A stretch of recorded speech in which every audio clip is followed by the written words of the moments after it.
সমস্ত কিছু আমার মহাপ্রভু দায়িত্ব নিয়েছিলেন শেষ জীবনে। তো আসুন আমরা এই ভক্তের লীলা কথা, ভক্তের জীবনী কথা শ্রবণ করতে করতে আমাদেরও জীবনের ভুল পথ থেকে সঠিক পথে যাওয়ার রাস্তা আমরা খুঁজে পাবো।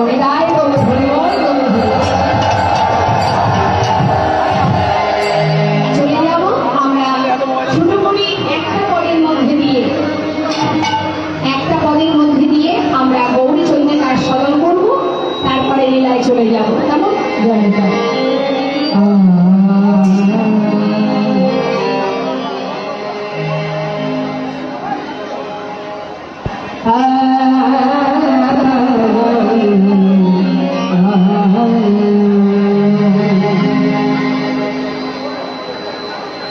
গৌরাঙ্গের দুটি মালা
সম্পদ যদি মনে করতে হয়, আমাদের ইহজগতের যা কিছু আমাদের আছে, ইহজগতের বিষয় সম্পদ, যার জন্য আমরা মানুষকে মানুষ বলি না, যখন তখন হারাহারি মারামারি কাটাকাটি খুলে খুলে হয়ে যাচ্ছে, কিসের জন্য?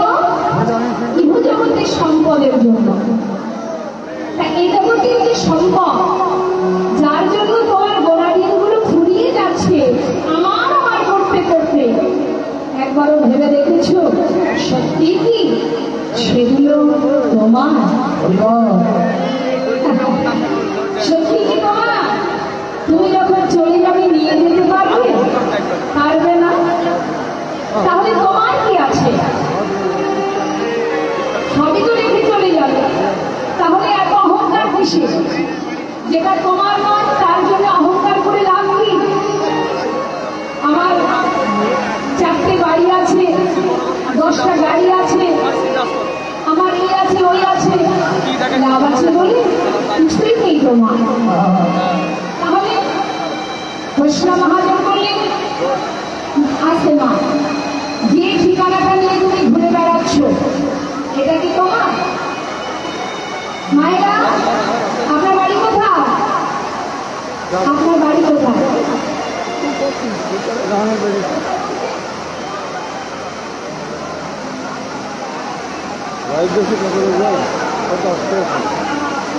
কুষ্টিয়া ভেড়ামারা, তাই তো আপনার বাড়ি? বেশ ভালো কথা। আচ্ছা, আপনি এখন কুষ্টিয়ার ভেড়ামারাতে থাকুন। এর আগে আপনি কোথায় ছিলেন জানেন? জানেন না? আচ্ছা, যখন আপনি মারা যাবেন তারপরে কি আবার এই ভেড়ামারাতেই থাকবেন? থাকবেন না। তাহলে মা, এখন বর্তমানে যে যদি কেউ জিজ্ঞাসা করে তোমার ঠিকানা কোথায়, তাহলে আমরা আমাদের অ্যাড্রেসটা দেখিয়ে দিই, এটা আমার ঠিকানা, তাই তো? তাহলে এখন ভেবে দেখুন, এই ঠিকানা কি আপনার? না। তাহলে আপনি কোথা থেকে এসেছেন, আবার কোথায় চলে যাবেন আপনি জানেন না। এখানে আসা কেন জানেন? দুদিনের জন্য, চাকরি করার জন্য। ছেলেমেয়েরা যেমন বিদেশে চাকরি করতে যায়, তেমন আমরা এসেছি চাকরি করতে। এটা আমাদের বাড়ি নয়। আপনার বাচ্চা বিদেশে চাকরি করলে তাকে যদি সেই বিদেশি কোনো ব্যক্তি জিজ্ঞাসা করে, ভাই তোমার বাড়ি কোথায়, সে কি বলবে? আমার বাংলাদেশে অমুক জায়গায় আমার বাড়ি। সে কিন্তু তার ঠিকানা ভুলে যায় না, তাই না? তাহলে আমাদের অবস্থা কি? আমরা কিন্তু আমাদের ঠিকানা ভুলে গেছি। এটা আমাদের ঠিকানা নয়। আমাদের আসল ঠিকানা কোথায়? যেখান থেকে এসেছি। তুমি কাহা সে আয়ো হো আর যাওনি কাহা, ইতনা দিল বিচার লো বাস হো গয়া ভজন। হরি বল। তোমার জীবনের ভজনের পথ সেটাই, যেখান থেকে তুমি এসেছো আর যেখানে চলে যাবে এটার সন্ধান যদি তুমি করতে পারো, সেটাই তোমার ভজনের পথ। হৃদয় গৌর হরি বল। তার মিথ্যে কোনো ভাগায় আমরা ঘুরে বেড়াচ্ছি, আমার করে অসার বস্তুর পিছনে পাগলের ন্যায় ঘুরে বেড়াচ্ছি। হ্যাঁ, তা এই ঠিকানাটাও আমার নয়, জেনে রাখুন ভালো করে। আপনার বলতে কিছুই নেই। যে নামটা নিয়ে আপনি ঘুরে বেড়াচ্ছেন, এই যে আমাকে সবাই চিনে যে নামে, এই নামটাকে আমি এনেছিলাম বাবা। আমি আসবার পর আমার গুরুজন যারা আমাকে এই নামটা দিয়েছেন, আমি সেটা ব্যবহার করছি। অর্থাৎ জন্মানোর সময় আমার পরিচয় একটাই ছিল, আমি একটা মানুষের সন্তান, এবং আমার পরিচয় আমি ভগবানের দাস। হৃদয় গৌর হরি বল। 84 লক্ষ জনে ভ্রমণ করে একদিন দুদিনের নয়,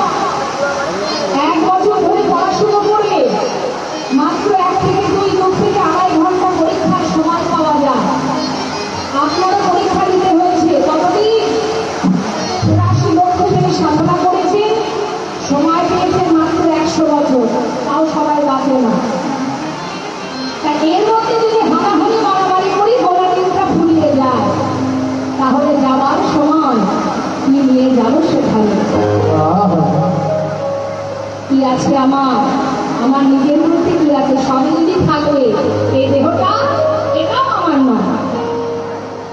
আমার যদি হতো তাহলে এটাকে নিয়ে চলে যেতে পারতাম, এটাও আমার নয়। এটা ভগবানের দেওয়া ভাড়া ঘর। তুমি বাস করছো, তুমি সাধনা করেছো, তাই করুণাময় কৃপা করে সুন্দর দেহটা তোমাকে দিয়েছে। এই দেহ নিয়ে গর্ব করো না, রূপ নিয়ে অহংকার করো না। যতই তুমি যাই রাখো না কেন, সময়ের সাথে সাথে একটু একটু করে সব কিছু তিনি আবার কেড়ে নেবে। তাহলে ভাবুন, চিন্তা করুন, তাহলে আছে কি আমাদের? শাস্ত্রে বলে এই মর্তভূমে তোমার কিছু নেই, তুমি এসেছো কৃষ্ণ ভজিবার তাহলে সংসারে আইল মিছিল মায়ায় বদ্ধ হয়ে বৃক্ষ সম। তাহলে কৃষ্ণ ভজনে করবো বলে এসেছি, এই দেহ ঘরটা পেয়েছি ভগবানের দেওয়া। ভগবান যখন চাইবে দিন রাত সময় অসময় দেখবে না। এও জগতের ভাড়া বাড়িতে যারা ভাড়া থাকে, তারা যদি ঘর ছাড়বার মনস্থির করে, মায়েরা একটু মন দিবি কথার মধ্যে, মালিকের সঙ্গে কথোপকথন হয়, অমুক তারিখে 3 মাস পর অমুক দিন আপনার ঘর আমি ছেড়ে দেব। কিন্তু আমরা যে ভাড়া বাড়িতে বাস করছি, আমি মানে কি? আমি মানে আত্মা, যেটা এর মধ্যে আছে, যেটা এই যে নিঃশ্বাস প্রশ্বাস চলছে, এটা হচ্ছে আমি, এ দেহটা আমি নয়। তাই মালিক যখন চাইবে তোমাকে ভার ধাক্কা দিয়ে বের করে দেবে। দিনেও দিতে পারে, রাতেও দিতে পারে। তাহলে আমার মধ্যে কিছুই নেই জগতে। মহাজন বললেন, হে দেব, সম্পদ যদি ভাবতে হয় একবার তাকে সম্পদ ভাবো, তাকে শ্রীগৌরঙ্গের 2টি পদ, যার ঘন সম্পদ। গৌরহরির জীবনে চরম, তাকে যদি তোমার ধন সম্পদ মনে করতে পারো,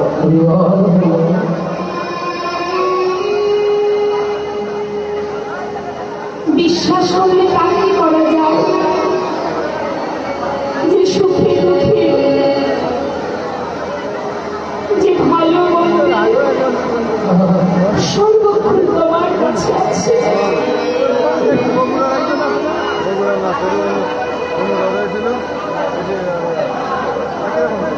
যে সুখেও আছে দুঃখেও আছে,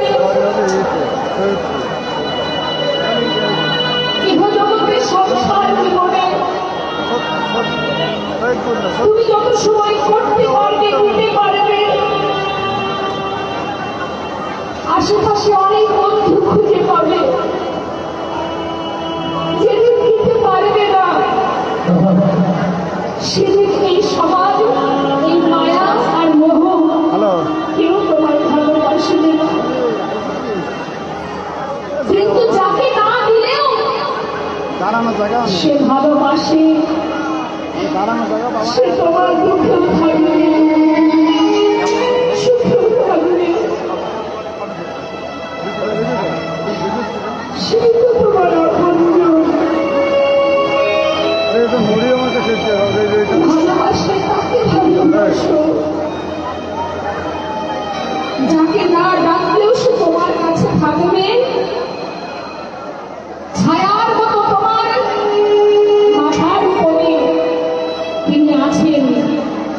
দেখার মতো নয়ন নেই, তাই আমরা দেখতে পাই না। কেউ তোমার নয়, একজনই আছে, যে শিশুকাল থেকে মৃত্যু পর্যন্ত তোমারই পাশে আছে,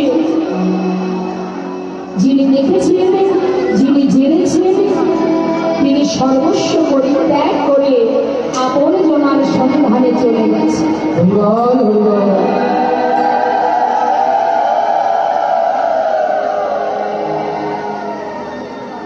তাই মহাজন, আমাদের বিশ্বকবি রবীন্দ্রনাথ ঠাকুর তিনিও জেনেছেন মা, তিনিও বুঝেছেন। কাজী নজরুল ইসলাম কত সুন্দর সুন্দর ভজনের কথা গানের মাধ্যমে জগৎজীবকে দেখিয়ে বুঝিয়ে গেছেন লালন ফকির আপনাদের দেশেরই একজন। কত সুন্দর বলে গেছে, ওগুলো সময় গেলে সাধন হবে না। তাই বিশ্বকবি বলে গেলেন, শুনুন মন দিয়ে কথাটা, আমি ছোট্ট করে বলছি, কি বলছি। আমার হিয়ার মাঝে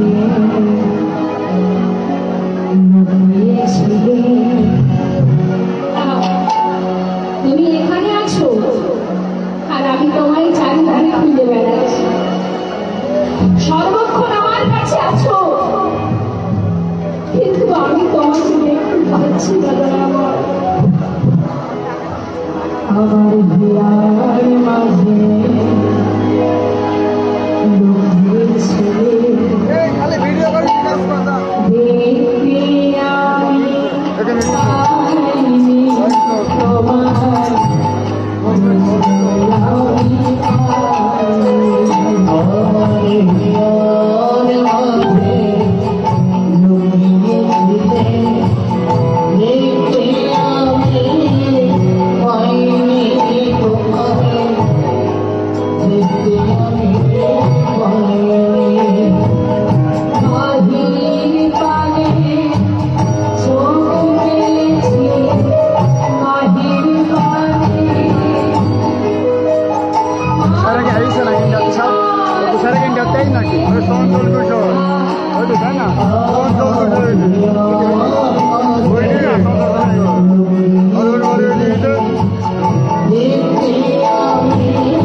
দেহের মাঝে আছে প্রাণের সঞ্চার, তাহাকে বলি আমার আমার প্রাণ দিলে হবে সবাকাল সবে সারি সফল। তাই মহাজন বললেন, হেজির সময় চলে গেলে আর পাবে না, যা করতে হবে সময় থাকতে। শ্রী গৌরঙ্গের দুটি পদ যার ঘন সম্পদ, সে কি জানে ভক্তি রসটা কি কেমন, একমাত্র সেই জানে ভক্তি রস স্বাদ। আর কি বললেন, এই হরিনাম মহামন্ত্র যদি কেউ জপ করতে পারে বাবা, সে ইচ্ছাই করুক আর অনিচ্ছাই করুক, নামের যে ক্রিয়ামা সে কিন্তু দেখা দেবে। ভালো করে জেনে রাখুন, অনেকে আছে যারা কৃষ্ণ নাম করতে ভালোবাসে না, নাস্তিক ব্যক্তি যারা, অনেক আছে নাস্তিক। তা যারা নাস্তিক হয়, যারা গোবিন্দকে ভালোবাসে না, নামকে ভালোবাসে না, তেমন নাস্তিক ব্যক্তি অনেক সময় দেখবেন সাধুগুরু বৈষ্ণবকে দেখে ঠাট্টা করে বলে বসে, হরে কৃষ্ণ হরে কৃষ্ণ হরে নমঃ। আচ্ছা ভাইরা বলুন তো, যাকে দেখে হরে কৃষ্ণ বলে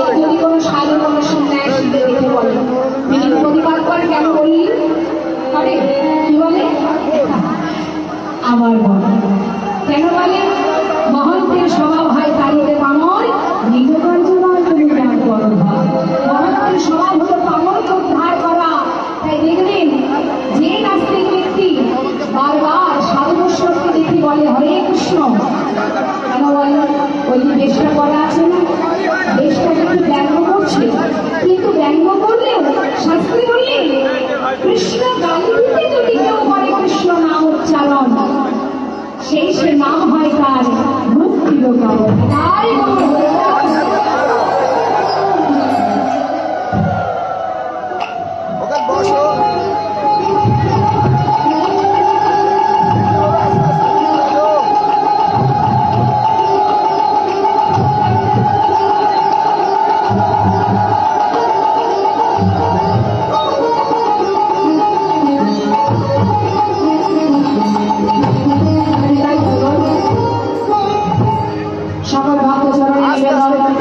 লীলা চলাকালীন বুঝতে পারছি আপনারা অনেকে এসেছেন, মালা এনেছেন, খুব ভালো কথা। ভালোবাসা বিনিময় করার জন্য এই সুন্দর মালা আপনারা এনেছেন আমাকে পরাবার জন্য। কিন্তু লীলা চলাকালীন আসলে হয় কি মা, এই সুন্দর ভাব জগতের পরিবেশটা নষ্ট হয় না। তো আপনারা হয়তো ভাববেন আমরা এত আশা করে এলাম মালাটা নিয়ে পড়াবো না, নিশ্চয়ই পড়াবেন, তবে এখন নয়। যদি আপনার পড়ানোর ইচ্ছা হয় এখানে কারো হাতে দেবেন, সময় মতো আমি করে দেব। এর মধ্যে সবাই আসবেন না, এত সুন্দর একটা পরিবেশ, মধুর কৃষ্ণ কথা চলছে, এর মধ্যে আর আশা দরকার হরি বল হরি। যাই হোক, কোনো কথায় ছিলাম না। হ্যাঁ, বলিনি কৃষ্ণ গালি দিতে যদি কেউ করে কৃষ্ণ নাম উচ্চারণ, সেই সে নাম হয় তার মুক্তির কারণ। যেভাবেই তুমি নাম গ্রহণ করো না কেন, যেমন ভাবেই করো না কেন, নামের যা ক্রিয়া সে কিন্তু দেখা দেবেই দেবে। তাই আজ বৈষ্ণব মহাজন বললেন কেউ যদি নাম গাইতে না পারে, অনেকেই আছে যারা হরিনাম গাইতে পারে না, মানে তার শক্তি নেই যাদের, বা বনে জঙ্গলে যত পশু পাখি তারা তো গাইতে পারে না, কিন্তু শাস্ত্রী বললেন শ্রবণার মঙ্গলম, অর্থাৎ নাম যদি শ্রবণ করতে পারো, তোমরা যদি শ্রবণ করো তাতে কি হবে? এত কষ্ট করে আপনারা এলেন, নাম যে আপনারা শুনবেন, এতে লাভটা কি? মানুষ তো লাভের আশাটা বেশি খোঁজে। শুনুন আমরা লাভটা কি দেখি কি বলছে। নাম শুনলে কি হবে? পদাবলীতে মহাজন বললেন শ্রীগণ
কৃষ্ণ নামের কি মহিমা!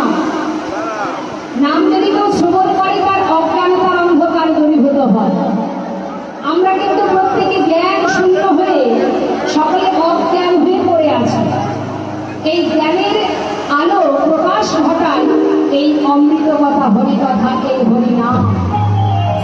এই জন্য কীর্তন শুনতে হবে। কীর্তন শুনলে তবে বুঝতে পারবেন আপনি কি করছেন আর আপনার কি করা উচিত। কীর্তন না শুনলে হবে না। এই জন্যই আমাদের এই মহতে হরিবাসরের আয়োজন। সংসারে তো হবে না, এখানেই হবে। বললেন নাম শ্রবণ করলে কি হবে? তুমি কে, তোমার পরিচয় কি, তোমার আপন কে, তোমার পর কে, কোনটা নিত্য কোনটা অনিত্য, কোনটি সার কোনটি অসার, সব জানতে পারবে। তাতে কি হবে? হানাহানি মারামারি কাটাকাটিটা একটু কম হবে। যখন আমি জানতে পারবো এই জগতে আমার বলতে কেহ নাই, সংসার জীবনটা একটা দায়িত্ব আর কর্তব্যের কাজ, কিন্তু আমরা তো সেটা করি না। আমরা মনটাকে এমন ভাবে দিয়ে বসি, আঘাতের পর আঘাত পেয়ে আমরা আপনকে ভুলে দিয়ে অসার বস্তুকে নিয়ে বসে বসে কাঁদি। সংসারে কোনো কষ্ট পেলে আমরা কাঁদি, কাঁদি না? আমাদের সংসারে কোনো আঘাত আসলে আমরা কাঁদি। কেন কাঁদি বলুন তো? যদি আপনি মনে করতেন যে এটা শুধুমাত্র আমার দায়িত্ব, তাহলে কষ্ট হতো না। শ্রীমতী রাধারানী তিনিও সংসার করেছিলেন না?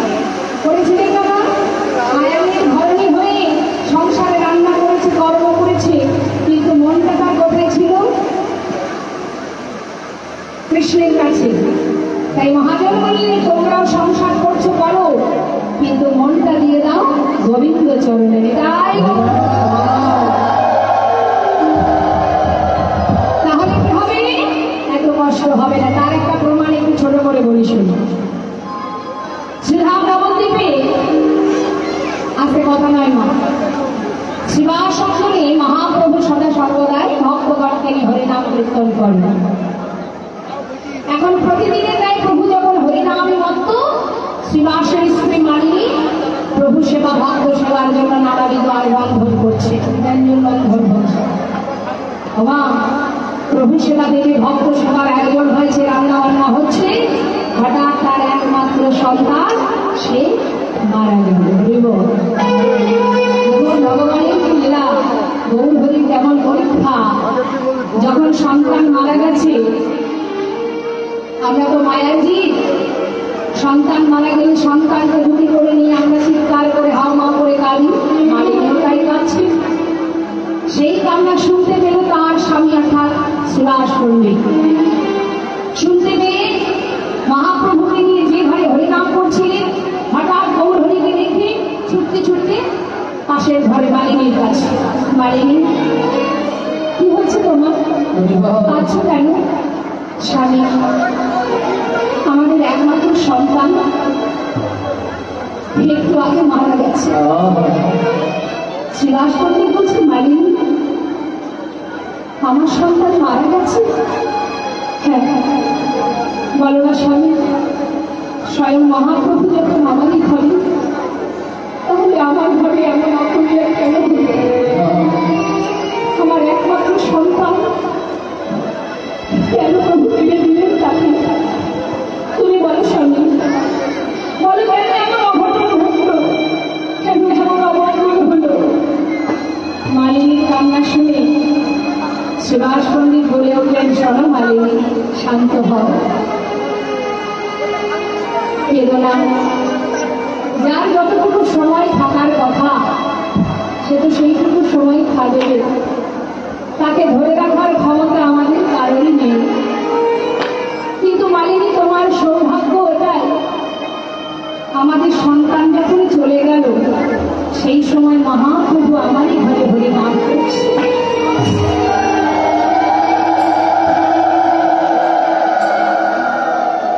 প্রভুর বদলে নাম শুনতে শুনতে আমাদের সন্তান চলে গেছে। এটা কি কম ভাগ্যের কথা? কেন না মালিনী, কেন না? কেন জানো?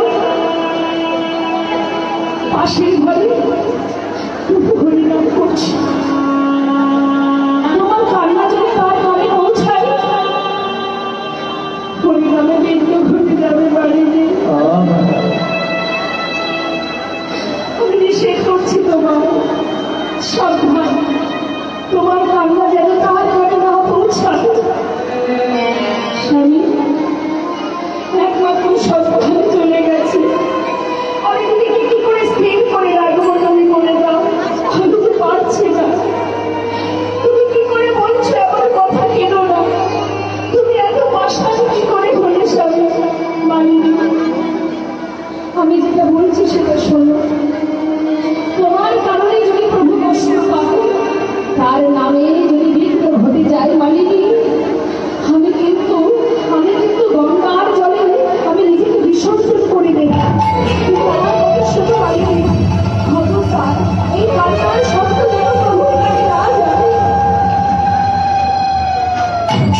স্বামীর কথা উপেক্ষা করতে পারছে না মা।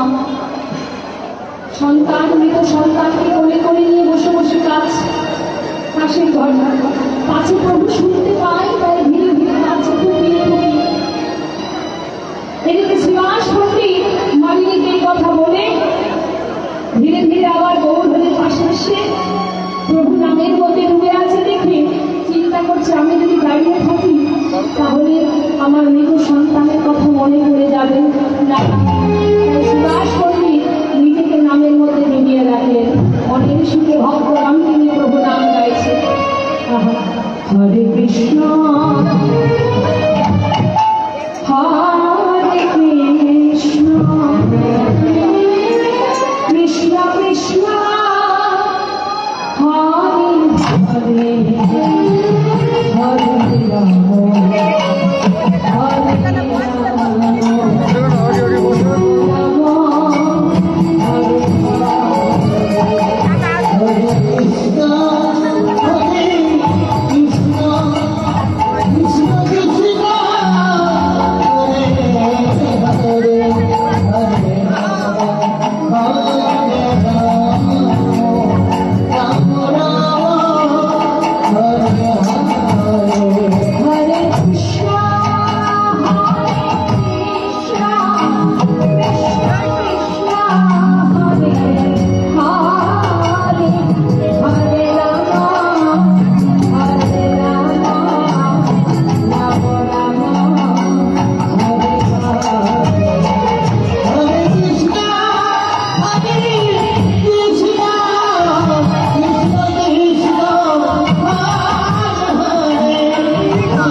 শ্রীবাস, তোমার ঘরে হরিনাম করছি বটে, কিন্তু শ্রীবাস আজকাল জানি না আমি আনন্দ পাচ্ছি না।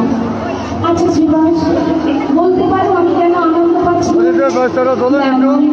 কি হয়েছে তোমার? কেন তুমি আনন্দ পাচ্ছ না? শ্রীবাস, জানি না কেন, জানি না আমি সুখ পাচ্ছি না। আচ্ছা শ্রীবাস, একটা কথা ও শ্রীবাস, তোমার ঘরে কি কোনো অমঙ্গল হয়েছে? শ্রীবাস পণ্ডিত বলে উঠলেন, প্রভু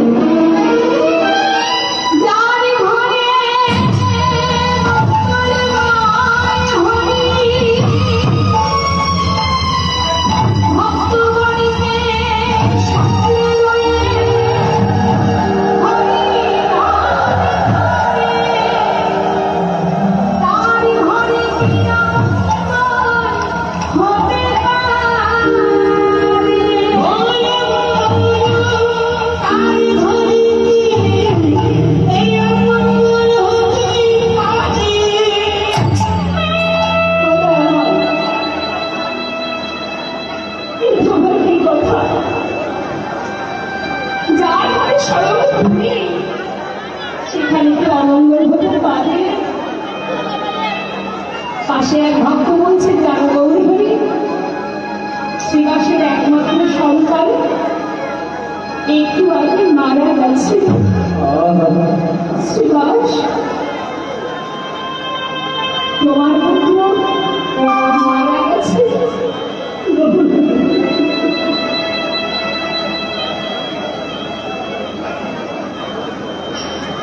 আমার তো কেউ নেই,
Jai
প্রবেশ করবো, কি আমার আর কি আমার নয়।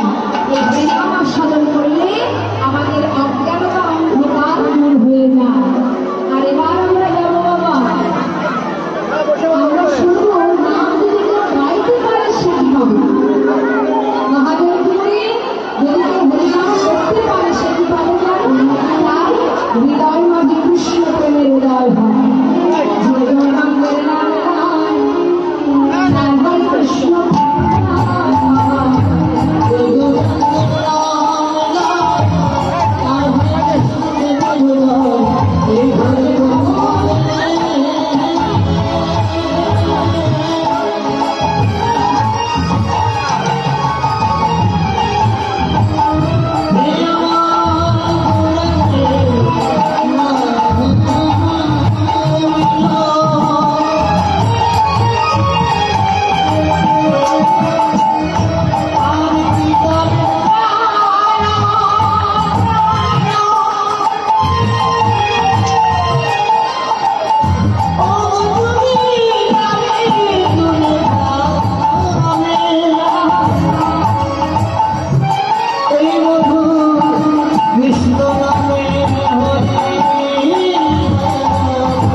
কৃষ্ণ প্রেমের উদয় হবে যদি তুমি গৌরাঙ্গের নাম অর্থাৎ মহামন্ত্র জপ করতে পারে।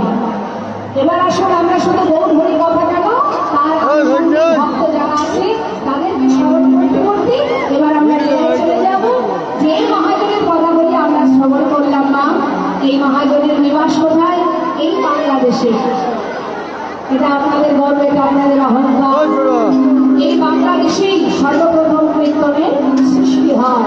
কীর্তন মানে এই যে কীর্তন আমরা এখানে আস্বাদন করছি, মহাপ্রভু কিন্তু কীর্তন প্রচার করেননি। মহাপ্রভু প্রচার করেছেন মহামন্ত্র হরিনাম। আর কীর্তন প্রচার হয়েছিল সর্বপ্রথম এই বাংলাদেশে খেতুরি ধামে, পদ্মা নদীর ধারে দোল পূর্ণিমা রাত্রে। এই বাংলাদেশেই নরোত্তম দাস ঠাকুর মহাশয় তিনি সর্বপ্রথমে কীর্তন করেছিলেন, যেটা আজ দিকে দিকে ছড়িয়ে গেছে। তাই সেই ঠাকুর